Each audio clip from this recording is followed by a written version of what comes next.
Welcome back, and thank you for staying with us. Now, almost 2 weeks in, and the Transnet strike continues. The company's latest offer of 6% through the CCMA has been rejected by unions. 3 cabinet ministers have urged the parties to continue trying to reach an agreement. So what's next? Well, for more on this, I'm joined by Labour consultant Tony Healy to just speak to us. Mr. Healy, thank you very much for affording us your time once again. I for one, didn't think that we would see week number 2 with the Transnet employees still staying away from work, especially with the plead that they've been receiving from different industries about losing money. In terms of the CCMA and, what they've put forward on behalf of Transnet, what would you say Transnet needs to do next to get their employees to come back? Well, good afternoon. I think the difficulty Transnet has is that the unions that they're dealing with are looking around them, and their frame of reference, I think, could be 2 things. Firstly, they look at the increase that was paid at Eskom in July, which was 7%.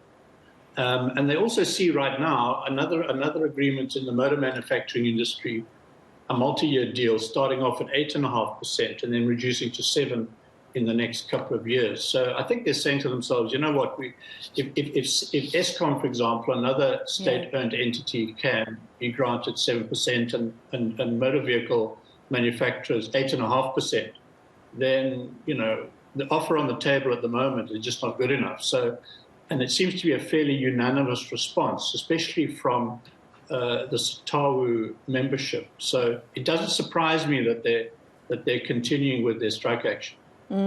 Yeah, I was actually going to bring the conversation to that fact that we've seen so many employees in different parastatals going on strike and then going back after basically, striking for a couple of weeks.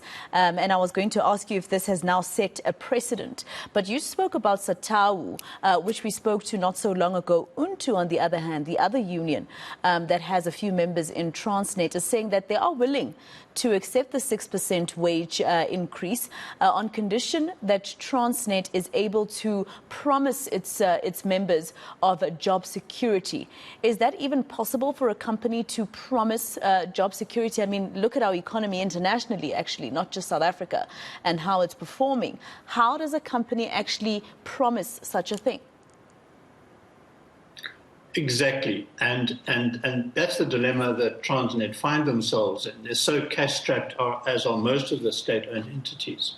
So if they sign an agreement that says they're willing to, for example, place a moratorium on retrenchments for 12 months, and if they sign that, then they're obligated to comply with that agreement. So as regards can they? Yes, they can.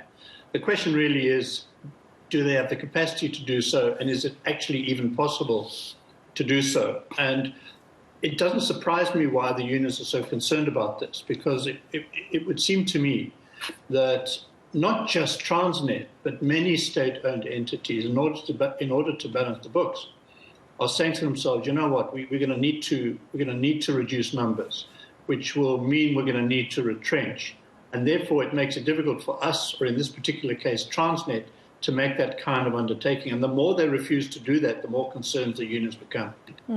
I did think that it's probably just not going to be possible. So I told you earlier about a conversation that I had with the Satawu Deputy General Secretary, and he was saying that the members are adamant on a 2-digit increase. Although as a union, he says they will advise them that, maybe something that is not a 2-digit increase but would make them happier, and they should go back to work. But do you think that a 2-digit increase is possible in this economy?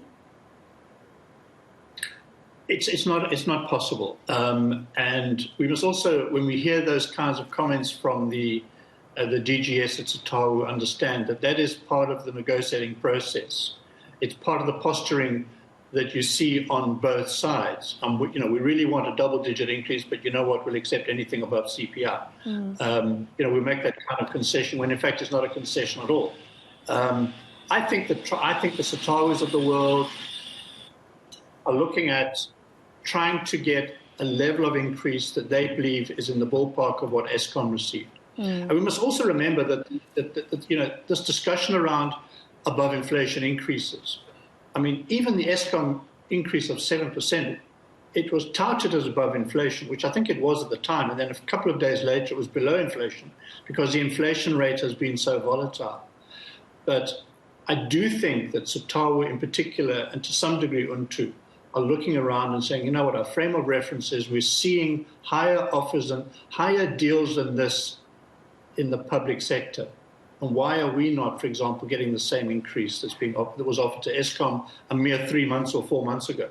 And just lastly, Mr. Healy, looking at the fact that you and I said earlier that it set a precedent and what Eskom employees did, staying away from work even though they signed, a declaration that said that, I offer an essential service and will not stay away from work. They did it and they got what they wanted. Now, are we in trouble as a country of seeing more state parastatals, more employees going on strike like this because of what happened with Eskom? Now they can see that it's possible to get what I want. I just need to stay away from work long enough. Yes, I think that's a valid point. I'm not so sure Eskom should have gone to 7%, but they did. And I think it's done exactly what you've now suggested, which is create some form of precedent, because they then become the benchmark against which other state-owned entities unions are going to be negotiating. And it has caused, I think it caused an issue for Eskom itself. Yeah. And I understand this all occurred at the height of severe load shedding, but they've now complicated that by that precedent now contaminating probably just about every state-owned entity wage negotiation Absolutely. we're going to have for the foreseeable future.